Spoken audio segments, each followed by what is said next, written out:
But this is where the narrative is important.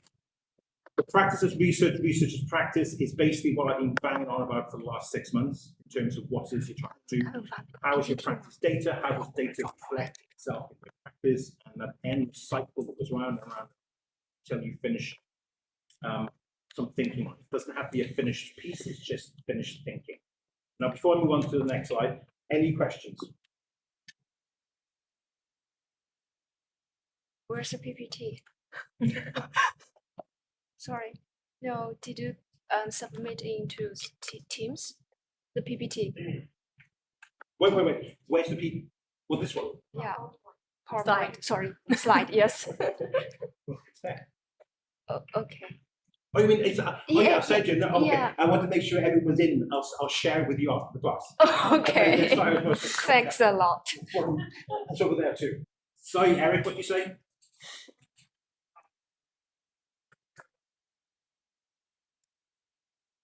Eric, wait a second. For some reason, you're coming in.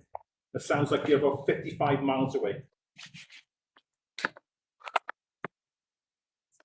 No, it's not you. It's the way the sound is set up in this place. See if it does that. Oh no, just that. Eric, can you talk? Yeah. Oh yeah, you're like yeah. Everyone can hear you now. Go on. Oh, yeah. What were you saying? So, what do you mean by it has to be narrative? Meaning our work has to be narrative. Yeah. So if you imagine the exhibition, that it tells a story of something. Yeah, so each cluster could have a separate story. It could be, imagine you've got a bunch of postmodernists in the room, or post-colonists. They may want to share a story. If you have a bunch of people that want to share a certain idea, that's an article. Oh, I see. Thank you. Okay. So it's entirely up to you. It's basically that there's some form of story within it. Whatever that is up to you. I'm not going to interfere with that. That's down to you. Any other questions? Go ahead. Any other questions? Yes, okay. You sent an email about the wood meeting numbers, and some of the students are in the wood meeting room, so they couldn't find us. Oh, they couldn't find the Teams. Yeah. It's been sent in the WeChat though. Yeah. And I hear the WeChat is God, so I'm assuming they would have got WeChat. Can you ask them to look at Teams? Yes, we share the Teams link in the part 2 group. Thank you. So I'll catch up with them. Oh, that explains why my phone just exploded. Okay. Okay. Apart from that, any other questions?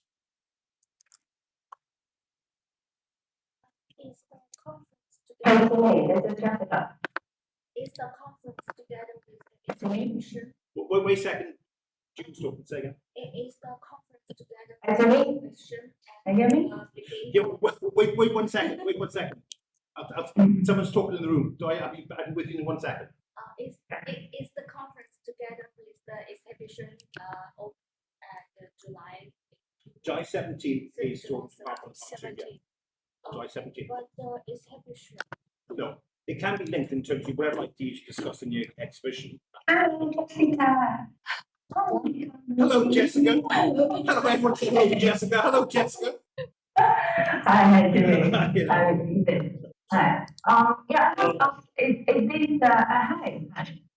I want some of it. Is this, information should be closely related to our research, or is that just separated line? They're both. Oh, yes. So should they be part of our outcome? July 17th is the beginning. So part 1 students will be, I'm assuming, discussing the development of ideas and perhaps some practice. Part 2 students should be really reflecting upon what they've done so far and perhaps new avenues, new ideas. All of them should be linked to whatever your final submission for the prof doc is, whatever that is.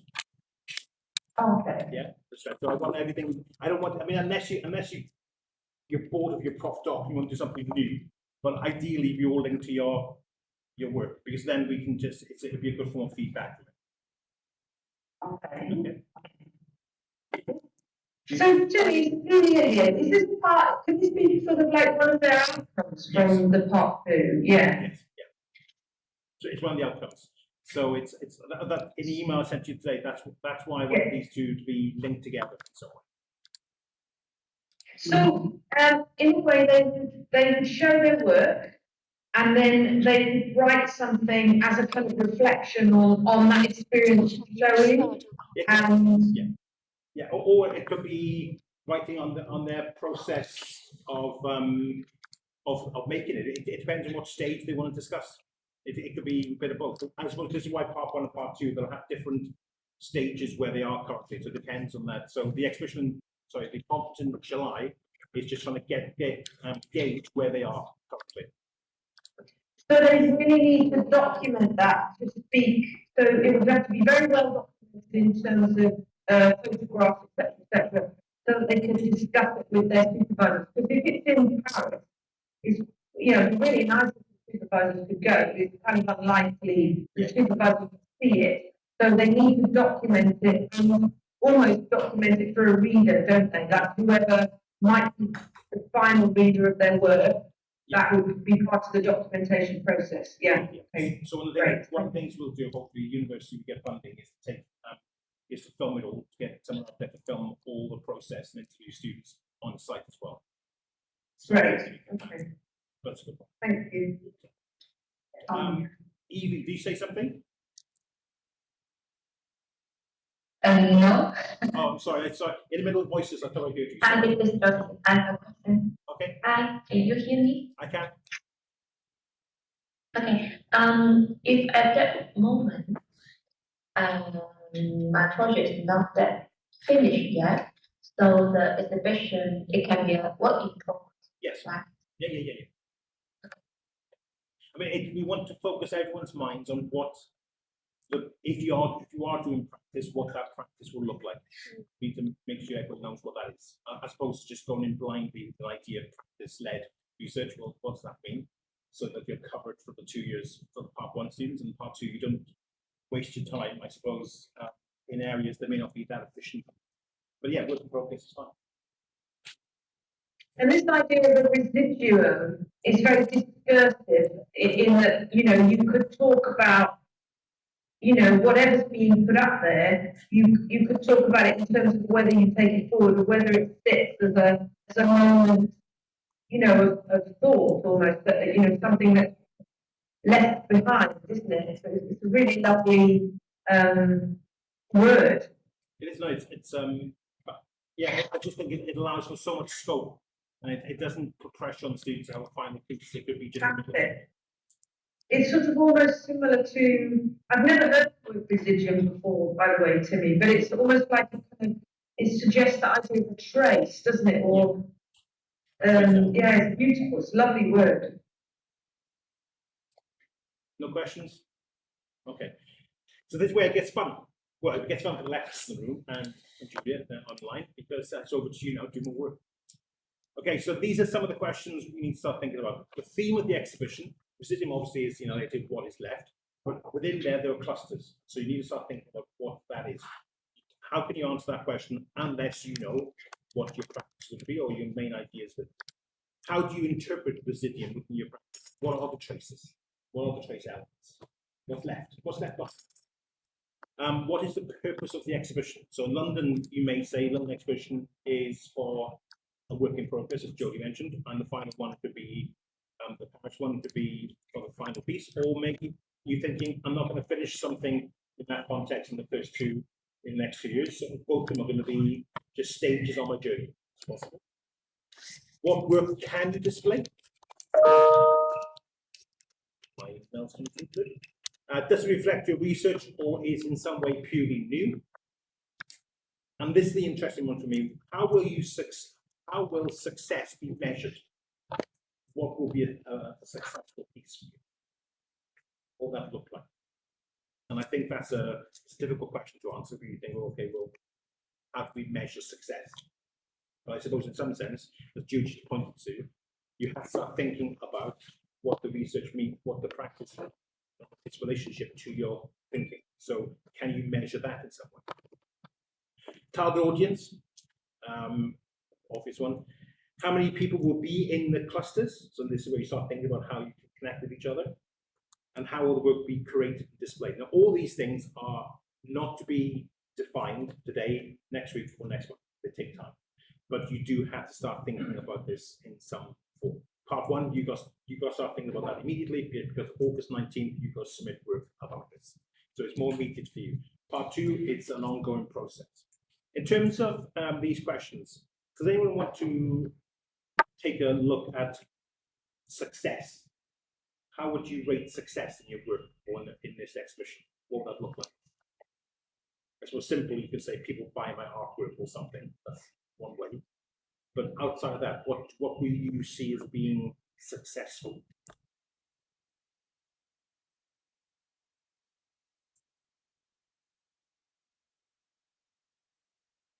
Maybe when the audience sees our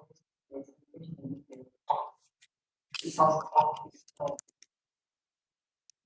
So they engage with it. There's a sense of dialogue with it, yeah? yes, exactly. Just like after people in control, I think that's all. The environment. It's not quite unique compared with the other. So at that moment, well, okay, this time's right.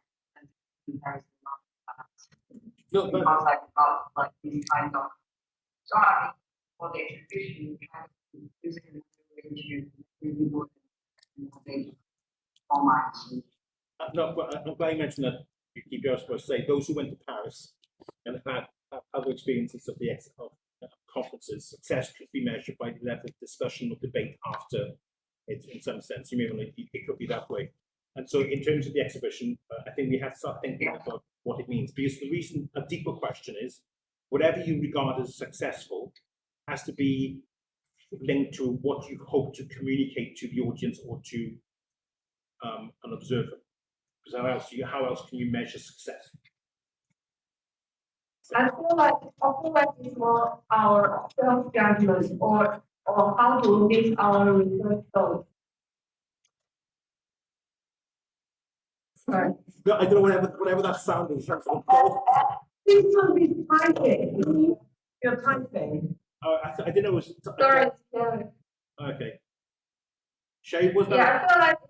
Gone. Yeah, I mean, I feel like it's not like how we set our research goals and how do we meet our research goals in the exhibition.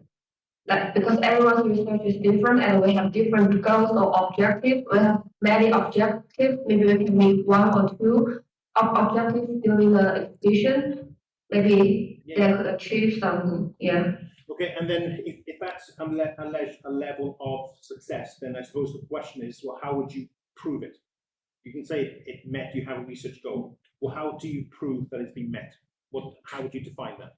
Now, that's not a question for you, Sherry, because it's a question for everyone in that sense. You have to start thinking about these things in a micro level.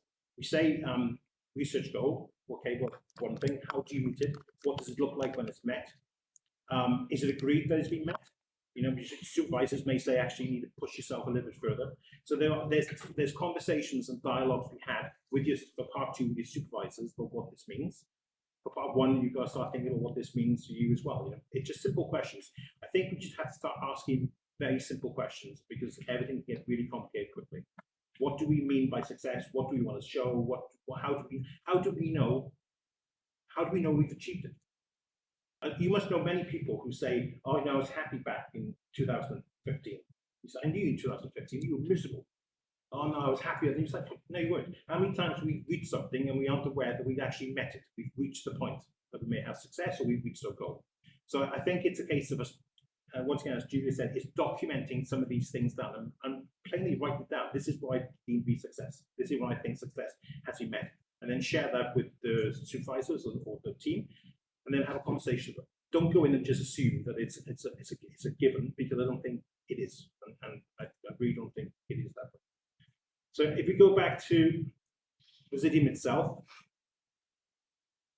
This is a question for everyone. I want you to have a 5-minute think about this. What does the term residuum mean for you? What is this process? What do you think it looks like? What are the traces? The remnants, the fragments, what are they? What does that look like? Does that take the form of a sketchbook, or just ideas, a research diary, different iterations of a design? What does that mean? Okay, so can you just take 5 minutes to think about residuum as the word and how you think your work fits into that? If you don't know, that's fine, good time. But I think it's good to have this conversation because, you know, it says here it's either technical or it's human, it's emotional. What will residuum look like to you, feel like? Okay, so I'll give you 5 minutes for that. If you want to ask questions, you can.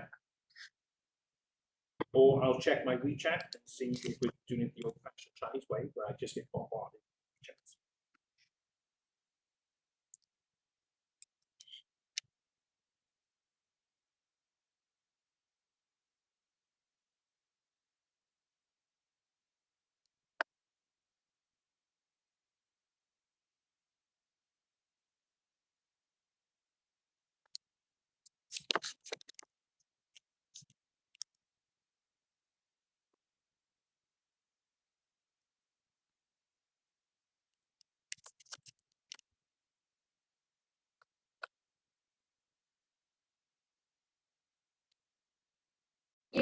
Yeah.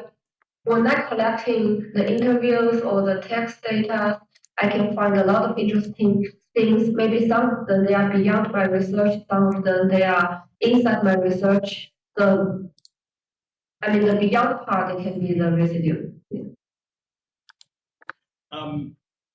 Without giving too much away from your research, but you're looking at something happens in your research, yeah, and there's an aftermath to it. Yeah. Well, is that a residual? Is that the trace elements of what happened before it? The memories and emotions of the characters? Yeah, it could be, and it could be an experiment or experimental event. You can take the photos or using the videos, etc. Yeah. Mhm. And Evie, you must have an idea. Residuum is everywhere in your work. Come on. Yes, I have lots of work to say, but in some short terms, they said the residuum is very romantic, and it's a romantic word. Make me think of the Asian country of their residuums. They have worked lots of remains of their architecture, of their art painting work, but some of them are the residuums because none of them are the famous one.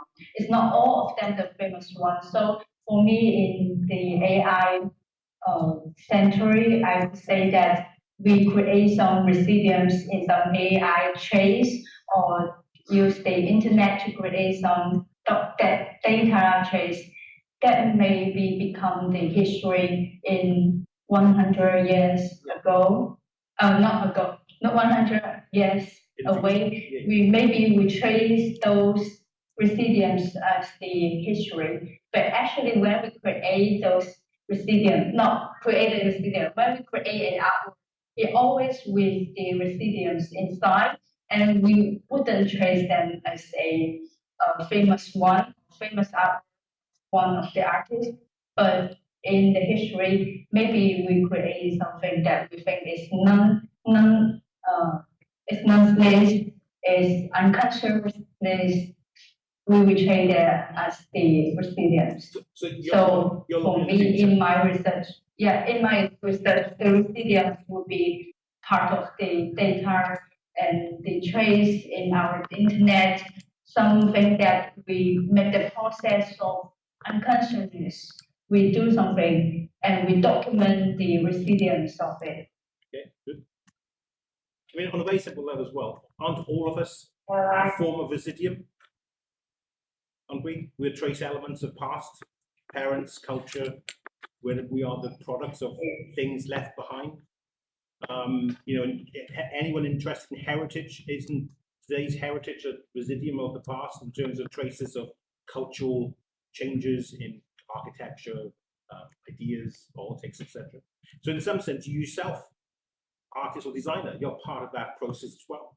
So maybe you can start looking at the process of what this term means for you as a designer or an artist, teacher, whatever it is. Just saying, okay, well, what does it mean for me? That might be an interesting starting point to document, and then think, okay, this is why I see it this way. Heidegger said, you can't replace yourself in the process of understanding who you are in terms of being. Well, that suggests that you have to embrace all these trace elements of who you are in some form. So who else? I think I interrupted someone accidentally, but thanks. Anyone else?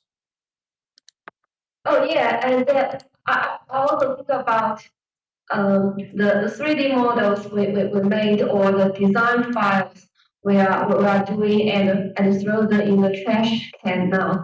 We can restore these files and put them as a residuum. That's an interesting question, and this is open to everyone. Bernard Stiegler suggests that there's a problem with technology and that it's become instant and world technology, and that we can just we aren't, the process is reduced in some way. And I think he talks about an apocalyptic end of civilization in terms of technology, unless technology is in some way enhanced better. Do you think a part of the process, if those who work with digital, throwing away things and losing that sense of fragments, is that a problem with the process? Potentially. Those who work with materials may not have that. They may feel much more connected to the work, whereas people who work with digital, maybe that the elements, I should say, they're just thrown away instantly and just delete, and it's gone. And all you have is just a mere memory of it. Whereas if it's physical, you see the trace elements on the floor, you see them on the wall. So that's another conversation you may have to have within the clusters. You may find a cluster where some who are quite materially motivated in their work, others who are more digital, and then the conversation come about what that means in some sense. So this is where the conference and the exhibition comes hand in hand, because there's obviously an intellectual approach to the term residuum, which then finds practice. It must lead to practice in some way. So this is where the conversations can be had. So every Monday and Friday, so I can tell everyone, these classes will be joint part 1, part 2. Okay, I need people to start getting involved with this exhibition and the conference on a bigger level. And then eventually, perhaps clusters will start meeting themselves. Therefore, it's not so great in terms of big groups. On Friday, I'm going to give a lecture on the idea of philosophy of desire and how that's going to lead to a video piece in Paris for me. And I'll be taking on the idea of residuum in terms of what is left. What is left after desire? What are the trace elements of desire? In that sense, that's the purpose for Friday's one. So between now and Friday, for everyone, the class hasn't ended, but for everyone over the next week, I need to start really considering the exhibition as residuum and how your work fits into that in some way. That doesn't distract you from your part 2 or your assignments. It's just simply maybe refocusing your mind on what you're doing and connecting theory and practice and much more strongly than perhaps it is currently, because you may be wrapped up in reading, which is good, but you may be losing track of how that finds an endpoint practice. Now practice feeds back in that sense. Okay, so next thing I want everyone to consider is a simple one. What is the final piece that you hope to exhibit? What that look like? Part 2, you've got approximately 12 months to think about this. Part 1, 12 months, but still not enough time. So what do you think it would look like? And at this moment in time, it could be as vague as photographs, paintings, design, soundscape. It could be very vague. But what are people thinking? Those who want to do a practice-based part. I'm thinking for the exhibition, maybe we're including something like really looks like steam. So to create a steam, like to generate people, and also exhibit some offline photography and document some video together. Okay. So Yeah, I try to, because for me, the exhibition also collecting data, so I try to engage more audience during the exhibition. Okay, so maybe that's so. Okay, so maybe you think I'm not quite sure what the end piece will be, but I know it must reflect or engage with the audience on a personal level. So it could be something of that kind. You maybe, as to use Sherry's words, it could be part of your research goal that it has to have that engagement with someone. That's fine. But anyone else, what thoughts do you have of what this final piece could look like?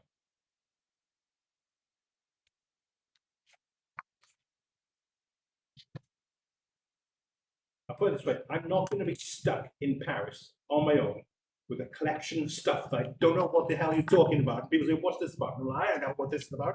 I love Paris, but I don't like looking stupid. So, you imagine in Paris, there's a space and there's an exhibition. People will be walking around that exhibition. What do you want them to see? London could be different. Let's look at Paris. What would that look like? It could be a performance or a food or. I just want to find it, because this one, first, No, I think London will be the first. Paris, sadly, next year the Olympics are in Paris, Okay. and so we have to push it back later. London will be in first. Do you have a rough schedule for the two exhibitions? Sorry, do we have a rough schedule for the two exhibitions? Say again? Do we have a rough schedule for the two exhibitions? I mean, what time is the? Okay, what okay, time well, will it- okay, so this is local question part 2. You ready? Yeah, Well, okay, now technically you should all be finishing in August, September of 2024.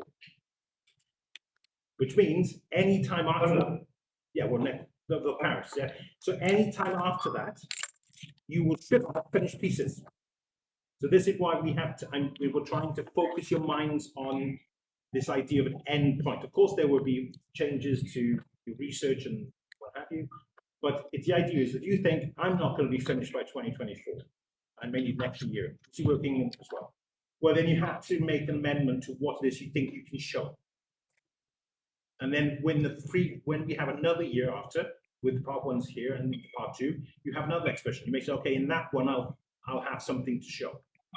So part 2, you have something. so Go on, Eric. the first exhibition, First exhibition. roughly around. I'm hoping Out of just 2024. every June or May, June next year, and then okay. and then Paris So- might be December. Okay. Also, okay. So I would like to, Go on, Yuki. I would like to think about like for the examination in London. I feel like it's before some kind of presentation. So is it kind of like, because we still got in Paris on December, just like the middle with kind of the middle with of that exhibition, right? So because you said that also can just exhibit the process, what you're doing. Well, And then, if you imagine you're on track with submissions, I'm assuming Julia will be able to help me out here. I'm assuming by roughly May, June, you should be in the writing up phase. If you finish in September, yeah. So you can imagine if that's the case, your London exhibition will be alongside your writing up phase. So if you're doing case studies, if your practice is research is in part of it, by then you have stuff. So London could be just part of the process, and the finished pieces come later in the year. But if you work back, we're talking about in 12 months' time, part 2, 12 months from today. If you imagine 12 months from this month, you should be exhibiting work. And 12 months from this point, you may be writing up your pieces if you got that far. I mean, it depends. I don't know where you are in those situations. So it's not, we have to think in concrete terms here, not think in terms of this wild idea of, oh, I'll do it then. You have to think at that time, what else am I doing? And that could be a very key moment in your write-up phrase or something. I don't know what your time for your schedule is. So we have to be practical here. So we have to always come back to what can I do and what can I, and whatever I do, is that going to show what I hope it shows? Yeah, just to say, you know, agree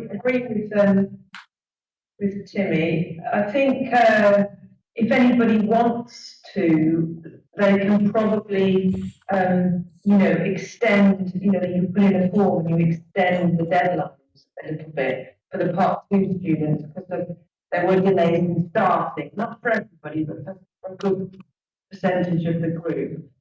So I don't think there'd be any problems if you want to try to move those deadlines slightly at the end.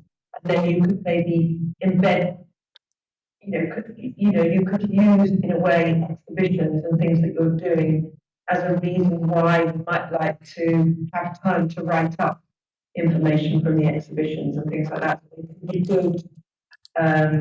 They can be good evidence, you know, for reasons for extending your research time. Yeah, I don't know if that's helpful. Yeah, absolutely. No, I think we just have to deal with practicalities now, right? Because it's 12 months away. And I don't know if Kat's here, but Kat is even less, is much closer to completion. So it'll change in a sense. So I think, I don't know what your timetables were for Part 2, what your schedule was. I think everybody has very slightly different, you know, different schedules in a way, but you can always adjust them, I think. You know, it's quite flexible like that. Maybe everyone in Part 2 should talk to their supervisors if they think there's some issues that they need to discuss a little further. But we have to just really be very methodical now. If you think June is, or April and June next year is London, you don't have that much time. You have enough time to do stuff, but you have to start thinking what that stuff's going to be. And if Paris is December 2024, you have longer, but then you go to consider, okay, but if I haven't finished my crop doc, well, then that might come once again right in the middle of some key stage of my research. So we have to start considering these things. Because we aim to have these exhibitions every year. So it's not like you have to have it done this year. Same for Part 1. We will just develop that as we move forward. Okay. So can we have a 5-minute break? 10-minute break. I'm going to get beaten up in the past otherwise. Okay, we have a 10-minute break, and then we'll come back, and then we'll move on to the second part. Okay. Jody, 10 minutes. Okay.